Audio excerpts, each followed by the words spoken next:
మీ ఎలాంటి వ్యాపార ప్రకటనలకైనా వెంటనే మా ఛానల్ సంప్రదించండి. అందరికి నమస్కారం, నేను శిరీష. ముందుగా అందరికీ శ్రీ పరాభావనామ సంవత్సర ఉగాది శుభాకాంక్షలు. ప్రస్తుతం మనతో పాటు ఉన్నారు ప్రముఖ ఆధ్యాత్మికవేత్త, జ్యోతిష్య పండితులు, శ్రీచక్ర ఉపాసకులు మణికంఠ శర్మ గారు. గురుగారితో మాట్లాడదాం. నమస్కారం గురుగారు. పరమేశ్వరార్పణమస్తు. గురుగారు, ముందుగా మీకు ఉగాది శుభాకాంక్షలు అండి. అమ్మవారి అనుగ్రహంతో పరాభావనామ సంవత్సరం ప్రతి ఒక్కరి కూడా అనుకున్నటువంటి కార్యక్రమాలు దిగ్విజయంగా పూర్తి కావాలని, అమ్మ అనుగ్రహం అందరికీ కలగాలని కోరుకుంటున్నాను. గురుగారు, ముఖ్యంగా ఉగాది అనగానే మన తెలుగింటి వరకు అందరూ గుర్తుకొచ్చే జాతకాలు. ఈసారి మా ఆదాయం ఎంత ఉంది, రాజపూజం ఎంత ఉంది, శత్రువుల నుంచి ఎలా ఉంది, ఎలాంటి డెవలప్మెంట్స్ ఉంటే మన లైఫ్ బాగుంటుంది ఇయర్ అంతా అని చూసుకుంటుంటారు. సో ముఖ్యంగా చూసుకుంటే మన ద్వాదశి రాశిలో అయిన వృషభ రాశి వారికి ఈ సంవత్సరం ఎలా ఉంటుందంటారు? నవగ్రహాల ప్రభావం ఈ రాశి వారి పట్ల ఎలా ఉంటుందంటారు? ఓవరాల్ గా చూసుకుంటే ఆర్థిక పరంగా, ఆరోగ్యపరంగా ఎలా ఉంటుందంటారు? మొట్టమొదటిగా చెప్పుకోవాలండి కనుక, ఈ పరాభావన సంవత్సరంలో వృషభ రాశి వారు ఎవరెవరు, ఏ నక్షత్రం వారు వృషభ రాశిలోకి వస్తారు అనేటువంటి విషయానికి వస్తే, కృతికా నక్షత్రం 2, 3, 4 పాదాలు, అదేవిధంగా రోహిణి నక్షత్రం 4 పాదాలు, మృగశిర నక్షత్రం 1, 2 పాదాల వారు వృషభ రాశిలోకి విచ్చేస్తారు.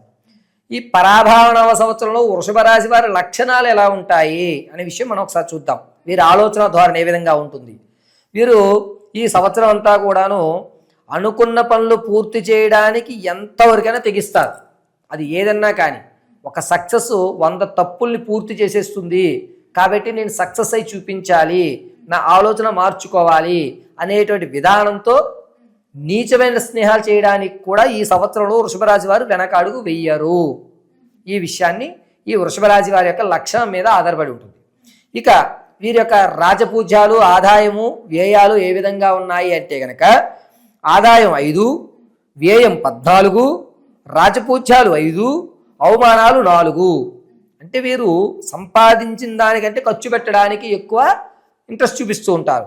ఏ విధమైన ఖర్చు చూపిస్తూ ఉంటారు వీళ్ళు అంటే, వీడు నాకు ఎప్పటికన్నా ఉపయోగపడతాడు, అది నీచమైన స్నేహమైనా సరే, కాబట్టి వీడికి నేను అడిగింది ఏదన్నా ఇచ్చేయాలి, ఇస్తే ఫ్యూచర్ లో మనకి ఏదైనా సహాయం చేస్తాడుగా, వీడు ఫ్యూచర్లో మనకు ఉపయోగపడతాడు కదా అని చెప్పి అతని మీద ఎక్కువ ఇన్వెస్ట్మెంట్ చేయడానికి, ఎదుటి వాళ్ళని ఎక్కువగా నమ్మించడానికి తను ఖర్చు పెడుతూ ఉంటాడు.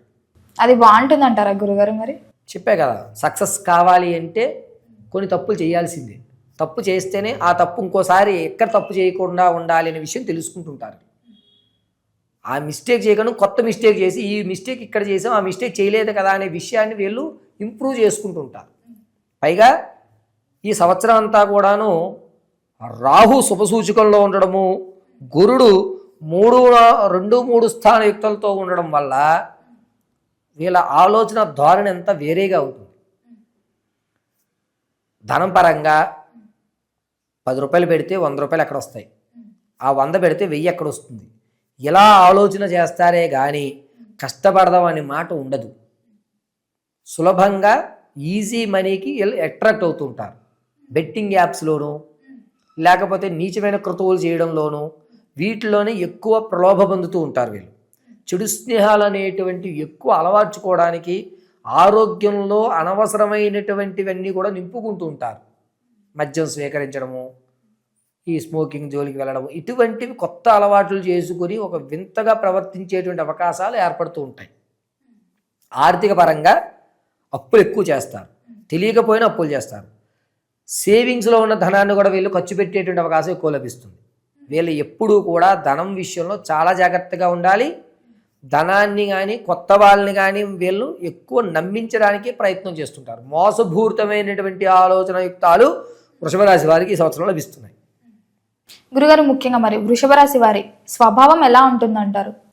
స్వభావ పరంగా ఏమిటంటే, ఎంత మనం మంచిగా ఉన్నా సమాజంలో మనకంటూ గౌరవం లభించట్లేదు, కాబట్టి నాకు ఆ మంచి అవసరం లేదు. ధనం ఉంటేనే మనల్ని అందరూ గౌరవిస్తారు కదా, ఆ ధనం ఎలా రావాలి? బెట్టింగ్ యాప్ల్లో రావాలా, ఒకళ్ళని మోసం చేస్తే వస్తుందా, లేకపోతే మనం ఏ పని చేస్తే ఈజీ మనీకి అట్రాక్ట్ అవుతాము అనేటువంటి ఆలోచన విధానం మారేటువంటి అవకాశం ఎక్కువగా లభిస్తుంది. వీళ్ళ ఆలోచన ధోరణి అంతా మారుతూ ఉంటుంది. ముఖ్యంగా మరి విద్యార్థులకు ఎలా ఉంటుందంట? విద్యార్థులు కాస్త మెరుగుపడేటువంటి అవకాశం, చదవనివాడు కూడా చదవడం, నేను ఇలాగే ప్రవర్తించుకుంటే నా జీవితం బాగుపడుతుందనే విషయం తెలుసుకోవడం, కొంచెం స్నేహితుల్ని దూరం పెట్టడము, కాన్సన్ట్రేషన్ అంతా కూడా చదువు మీద ఇతర రంగాల్లో తన ఫోకస్ పెట్టడం జరుగుతుంది. స్పోర్ట్స్లో కానీ, కొత్త విద్య నేర్చుకోవడంలో కానీ, దానిలో శ్రమ ఎక్కువగా పడడం కానీ అనేటువంటి ఆలోచన ధోరణితో విద్యార్థులు ఉంటారు. వృషభ రాశి వారికి ఏ ఉద్యోగం అయినా సరే, కొత్తగా వ్యాపారాలు స్టార్ట్ చేద్దాం అనుకున్నా సరే, వీరికి ఏ వ్యాపారం బాగుంటుంది అంటారు ఈ ఇయర్లో? వృషభ రాశిలో ఉన్నటువంటి వారు వ్యాపారాలు చేయాలి అనేటువంటి ఆలోచన ఉంటే ప్రథమాంకంలో చేసుకోండి. వచ్చేటువంటి పరాభావన అవసరం అయిన తర్వాత 7వ రోజు తర్వాత మీరు వ్యాపారంలో ప్రత్యక్షంగా చేయండి. పరోక్షంగా అవసరం ప్రత్యక్షంగానే చేయండి, కలిసి వస్తుంది. పేపర్ బిజినెస్, ఫుడ్ బిజినెస్, అదేవిధంగా వెజిటబుల్స్, ఈ 3 కూడా వీళ్ళకి అనుకూలమైన వాతావరణాలు. ద్వితీయాంకం వచ్చేసరికి ఏంటంటే ఆ వ్యాపారంలో ఒక 10 పైసలు తగ్గుతుంది, బాధపడకండి. కానీ వ్యాపారంలో నష్టమైతే రాదు. మొదటి అంకంలో లాభాలు చూస్తారు. రెండవ అంకం ఏంటంటే రెండవ భాగంలో కొంచెం ఒక రవ్వ దిగుతుందే కానీ ఇబ్బంది పెట్టరు. మీకు ₹1 కదా పర్వాలేదు అని కొనసాగింపజేయండి. వ్యాపారానికి మాత్రం ప్రథమ అంకంలో మాత్రం ప్రత్యక్షంగా చేసుకుని అద్భుతంగా కలిసి వస్తుంది. ఈ వృషభ రాశిలో ఉన్న సినీ రంగంలో అయినా, రాజకీయ రంగంలో ఉన్న వారికి ఎలా ఉంటుందంటారు? రాజకీయ రంగం ఉన్న వారికి ప్రథమ అంకంలో జనాల నుంచి నిరసన ఏర్పడుతుంది. ఎందుకురా మనం రాజకీయంలో ఉన్నాము, ఎవరూ మనల్ని నమ్మడం లేదే అనేటువంటి భావన ఏర్పడిపోతుంది ఖచ్చితంగా. రెండవ అంకంలో వీళ్ళకి అవకాశాలు లభిస్తాయి. నిలబడేటువంటి అవకాశం తక్కువ, కానీ నిలబడతాము అనేటువంటి హోప్ వీళ్ళే తెచ్చుకుంటారు తప్ప జనాల్లో అదే భావన నడుస్తుంది. సినీ, సంగీత, సాహిత్య, కళా పరిశ్రమల్లో ఉన్న వారికి మాత్రం కొంచెం ఊరట కలుగుతుంది. మంచి అవకాశాలు లభిస్తున్నాయి. మీ శ్రమకి, మీ సాహిత్యానికి తగ్గట్టుగా ఒక పెద్దపీట అనేటువంటిది వచ్చేటువంటి మే 20వ తారీఖు నుంచి జూన్ 12వ తారీఖు మధ్యలో గోల్డెన్ ఛాన్స్ అని చెప్పచ్చు.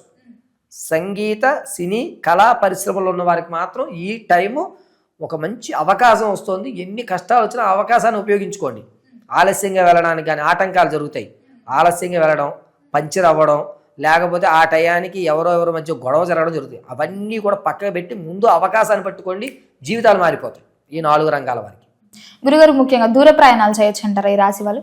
ఖచ్చితంగా దూర ప్రయాణాల్లో తగు జాగ్రత్తలు తీసుకోవడం మంచిది.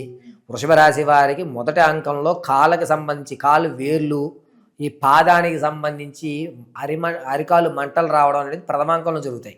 ద్వితీయాంకం దగ్గర వచ్చేసరికి మోకాల్లో ఉన్నట్టు గుజ్జు తగ్గడం కానీ, యాక్సిడెంట్ అయితే కనుక మోకాళ్ళ దగ్గర నుంచి కాళ్ళ వరకు కూడా ఇబ్బందులు జరిగేటువంటి అవకాశమే ఎక్కువ లభిస్తుంది. కాబట్టి ప్రయాణాలు చేయండి, చేసేటప్పుడు జాగ్రత్తలు వహించండి, చాలా జాగ్రత్తలు వహించండి. సొంత ప్రయోగాలు కానీ, ఇంట్లో ఉన్నటువంటి చిట్కాలు కానీ పాటించద్దు. డాక్టర్ గారి సలహాలు తీసుకోండి, నీకు ప్యాడ్స్ లాంటివి వేసుకోండి. ప్రయాణాలు చేసేటప్పుడు కొంచెం జాగ్రత్త వహించండి. రైతులకు ఎలా ఉంటుందంటారు? మొదటి అంకంలో కొంచెం ఇబ్బంది కలుగుతుంది. రెండో అంకంలో చాలా బాగుంటుంది. అనుకున్నటువంటి పంటకి అనుకున్నటువంటి దిగుబడి రెండో అంకంలో వస్తున్నప్పుడు మొదటి అంకంలో రాదు. అనవసరంగా నేను ఈ పంట వేసానే వేరే వేసి ఉంటే బాగుండు అన్న మాట అయితే అనుకుంటారు. ఎవరైతే విద్యార్థులు విదేశాలకు వెళ్ళాలి, అక్కడ చదువుకోవడానికైనా సెటిల్ అవ్వడానికి అనుకుంటుంటారు కదా, మరి ఈ వృషభ రాశి వారికి ఆ యోగం ఉందంటారా, విదేశీ యోగం ఉందంటారా? పరాభావన సంవత్సరంలో వృషభ రాశి వారు వచ్చేటువంటి జూన్ 10వ తారీఖు తర్వాత నుంచి ప్రారంభం చేసుకోండి. మంచి అవకాశం, వెళ్ళే అవకాశాలు కూడా కనబడుతున్నాయి. అక్కడికి వెళ్ళిన తర్వాత కూడా వీళ్ళు సెటిల్ అయ్యేటువంటి అవకాశము అనేటువంటిది జూలై 24 తర్వాత మంచి వాతావరణం ఏర్పడుతుంది. విదేశాలకు వెళ్తే కనుక జూన్లో ప్రారంభం చేసేసుకుంటే జూలై లోపు వీళ్ళకి కావాల్సిన పని అవుతుంది. ఈలోగా మార్చి, ఏప్రిల్, మే ఈ 3 నెలలను గ్రౌండ్ వర్క్ చేసేసుకోండి. ఖచ్చితంగా జూన్ తర్వాత నుంచి వీళ్ళు విదేశాలకు వెళ్ళడానికి, విదేశాల్లో స్థిరపడడానికి మంచి అవకాశాలు లభిస్తున్నాయి.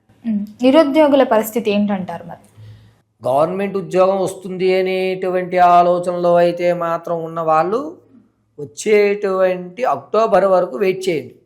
గవర్నమెంట్ జాబ్స్ కోసం ఎవరైతే ప్రిపేర్ అవుతున్నారో ఎగ్జామ్స్ అప్పటి వరకు కూడా 4-5 మార్కుల్లోనూ 3-4 మార్కుల్లోనూ చివరి వరకు వచ్చి ఆగిపోతుంది. ఒకవేళ మీరు సెలెక్ట్ అయినా దాన్ని హోల్డ్లో పెడతారు. మీకు అక్టోబర్ తర్వాతనే గవర్నమెంట్ ఉద్యోగం వచ్చేటువంటి అవకాశం 98% కనబడుతుంది. ఈలోగా ప్రైవేట్ రంగంలో మీరు అనుకున్నటువంటి క్యాడర్ వచ్చేటువంటి అవకాశం అయితే మాత్రం ఆగస్టులోపు వస్తుంది. జూన్, జూలై, ఆగస్టు ఈ 3 నెలలు కూడా నిరుద్యోగులకు కానీ, ఉద్యోగంలో ఉన్న వాళ్ళకి ప్రమోషన్లు కానీ ఈ 3 నెలలు కీలకమైనటువంటి మంత్లుగా మనం చెప్పొచ్చు. గురుగారు, ముఖ్యంగా అన్ని రంగాలవన్నీ అనలైజ్ చేస్తే వృషభ రాశిలో మరి ప్రథమార్థం బాగుంటుందంటారా, ద్వితీయార్థం బాగుంటుందంట? రంగాన్ని బట్టి ఆలోచన మారుతుంది కాబట్టి ఓవరాల్గా మనం చూసుకోవాలి అనుకుంటే కనుక ప్రథమాంకమే కాస్త ఊరట కలిగించేటువంటి అవకాశం ద్వితీయాంకం కంటే. ఏది చేసుకున్నా ప్రథమార్థంలో చేసుకుంటే సెకండ్ హాఫ్ లో బాగుంటుంది. ఓకే, ముఖ్యంగా మరి వివాహ యోగం ఉందంటారా ఈ రాశి వారికి? వివాహాల కోసం ఎవరైతే ప్రయత్నాలు చేస్తున్నారో వారికి వచ్చేటువంటి మార్చి 28వ తారీఖు నుంచి కూడా గురుడు బలయుక్తంలోకి వస్తున్నాడు. కాబట్టి మంచి సంబంధాలు, అనుకూలమైన వాతావరణాలు ఏర్పడుతున్నాయి. ఈ వృషభ రాశి వారు తూర్పు ఉత్తర దిశగా ఉన్నటువంటి సంబంధాలకు ప్రాధాన్యత ఇవ్వగలిగితే మంచి అవకాశం లభిస్తుంది. సంతాన యోగం ఉందంటారా? సంతానాల కొరకు ఎవరైతే ప్రయత్నం చేస్తున్నారో వారు మాత్రం నవంబర్ వరకు ఆగడం చాలా మంచిదండి. నవంబర్ వరకు అంత యోగదాయకంగా లేదు. ఒకవేళ శిశువులు జనించినా కూడా మిమ్మల్ని ఇబ్బంది పెట్టేటువంటి జనయుక్తాలు ఎక్కువ లభిస్తున్నాయి. అంటే నవంబర్ వరకు ఆగాల్సిందే. నవంబర్ వరకు అయితే మనకి అనుకూలమైన వాతావరణం ఏర్పడుతుంది. ఓవరాల్ గా చూసుకుంటే మరి కుటుంబ వాతావరణం ఎలా ఉంటుంది అంటారు? కుటుంబంలో కలహాలు అనేటువంటి పెరుగుతున్నాయి.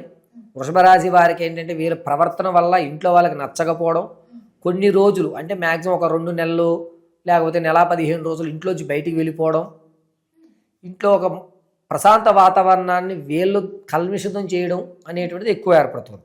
పైగా రావయ్య అన్నా కూడా ఫంక్షన్కి వెళ్ళకపోవడం, నాకేదో అవమానం జరిగింది అనేటువంటి ఇన్నర్ ఫీలింగ్స్ తోటి ఎక్కువ ఉండడం అనేటువంటి జరుగుతుంది. కాబట్టి కుటుంబ వాతావరణంలో వృషభరాశి వారికి కాస్తంత ఇబ్బందిదాయకంగా ఉందని చెప్పచ్చు. ఓవరాల్గా పరాభవన సంవత్సరం అంతా కూడా. తల్లిదండ్రులు పిల్లల పట్ల ఎలాంటి జాగ్రత్తలు తీసుకోవచ్చు అంటారు ఈ సంవత్సరంలో? వృషభరాశి వారు తల్లిదండ్రులు పిల్లల్ని వీలైనంత వరకు కూడా కుదిరితే ఏవన్నా పుణ్యక్షేత్రాల్లో నిద్ర చేయడానికి 88% వీరు ఏదన్నా వెంకటేశ్వర స్వామి ఆరాధన కానీ లక్ష్మీనరసింహ స్వామి పుణ్యక్షేత్రాలకు కానీ దర్శనం చేయించడం చాలా మంచిది. కుదిరితే కనుక అహోబిలం లేదా యాదగిరిగుట్ట దర్శనాలను ఎక్కువసార్లు చేయించడం ఉండటం వల్ల పిల్లల యొక్క ఆలోచన చెడు వైపుకి వెళ్లకుండా నిలబడుతుంది. గృహయోగం ఉందంటారా? స్థలాలు కానీ గృహాలు కానీ కొనుక్కునేటువంటి అవకాశం అయితే కనుక ఈ వచ్చేటువంటి ఏప్రిల్ 4వ తారీఖు నుంచి అద్భుతంగా కలిసి వస్తుంది. ఏం పెట్టుబడి పెట్టినా ఇబ్బందులు ఏమి లేవు, చక్కగా పెట్టుబడి పెట్టుకోవచ్చు. అది కలిసి వచ్చేటువంటి అవకాశం లభిస్తుంది. గురుగారు, ఓవరాల్ గా చూసుకుంటే మొత్తం ఈ రాశి మొత్తం అనలైజ్ చేస్తే ఈ వృషభ రాశి వారిది ఈ సంవత్సరం రాజయోగం అంటారా, పోరాటం అంటారా? వీరి విషయానికి వస్తే కనుక రాజపూజ్యాలు 5, అవమానాలు 4 ఉన్నాయి. కాబట్టి వీళ్ళకి మాట విలువ ఏర్పడుతుంది. కానీ అవమానాలు కూడా సమయుక్తంలోనే ఉంటాయి. నమ్మించి మోసం చేసేటువంటి వాళ్ళే ఎక్కువ ఉపయోగపడతారు. కాబట్టి పోరాటమే అని చెప్పాలి రాజపూజ్యాల కంటే.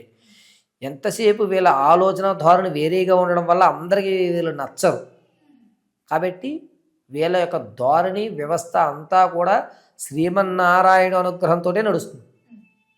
గురుగారు, మరి మొత్తం మీద అందరూ వృషభరాశిలో ఉన్న వాళ్ళందరూ ఏ దైవాన్ని పూజించవచ్చు అంటారు? ఎలాంటి పరిహారాలు చేసుకోవచ్చు అంటారు? ఇప్పటి వరకు మనం చర్చించిన ప్రతి విషయము కూడానండి జాతక పరంగా ఏ నక్షత్రం వారు వస్తున్నారు దాన్ని బట్టి మనం మాట్లాడాం. వ్యక్తిగతానికి వచ్చేసరికి మారిపోతుంది. వీరే ఖచ్చితంగా వృషభంలోకి ఉంటారు అనే విషయం చెప్పడానికి కూడా ఉండదు. కాబట్టి వ్యక్తిగతమైన జాతకానికి అయితే కనుక మనల్ని ఒకసారి సంప్రదిస్తే హారోస్కోప్ మొత్తం ఒకసారి పరిశీలన చేసి ఆరోగ్యం కానీ, ఎప్పుడు స్థిరత్వం వస్తుంది, ఎప్పుడు ఉద్యోగ ప్రాప్తి కలుగుతుంది, వివాహం అయ్యేటువంటి అవకాశం ఏంటి, సంతానం కలిగితే వాళ్ళు మనకి కలిసి వచ్చేటువంటి సంతాన యోగం ఉందా లేదా అని మొత్తం మనం ఓవరాల్గా ఒకసారి చర్చించి ఇవ్వచ్చు. కింద ఒక నెంబర్ వేసుకుని వ్యక్తిగత జాతకం ఓవరాల్గా చెప్పుకోవాలి అనుకుంటే కనుక పర్వాలేదు. ఇంతకు ముందు సంవత్సరం కంటే మన ధోరణి మారుతోంది కాబట్టి స్థితి మారేటువంటి అవకాశం కలుగుతుందని వాళ్ళు నమ్ముతారు తప్ప బయట వాళ్ళు ఎవరు వీళ్ళని నమ్మరు. కాబట్టి వ్యక్తిగతమైనటువంటి విధంగా వీళ్ళు నమ్ముకుంటారు, బయట వాళ్ళు ఎవరు వీళ్ళని నమ్మరు. వీళ్ళని అందరూ నమ్మాలి అంటే ఖచ్చితంగా ఇందాక మనం మాట్లాడుకున్నట్టుగా లక్ష్మీ నరసింహస్వామి వారిని కానీ నృసింహస్వామి మూలమంత్రం కానీ జపం చేసుకోవడం చాలా మంచిది. వీళ్ళు మెల్లో ఎప్పుడూ కూడా తామర పూసల మాల వేయడం లేకపోతే తామర పూస ఒకటినే అలంకరణగా ధరించుకోవడం చాలా మంచిది. చేతికి ఎప్పుడూ కూడా వీళ్ళు ఎర్రటి తాడుని ధరించుకోవాలి. పరాభావన సంవత్సరం పూర్తయ్యేంత వరకు కూడా వృషభరాశి వారు మెల్లో తామర పూస ఉండాలి, చేతికి ఎర్రటి తాడు ఉండాలి. ఇవి 2 ఉంటే కనుక నారాయణ కటాక్షం కలుగుతుంది. ప్రతిరోజు కూడా నేతితో ఎర్ర ఒత్తు వేసి దీపారాధన చేసుకోండి. కుదిరితే శనివారం ఉపవాసం ఉండడం మంచిది.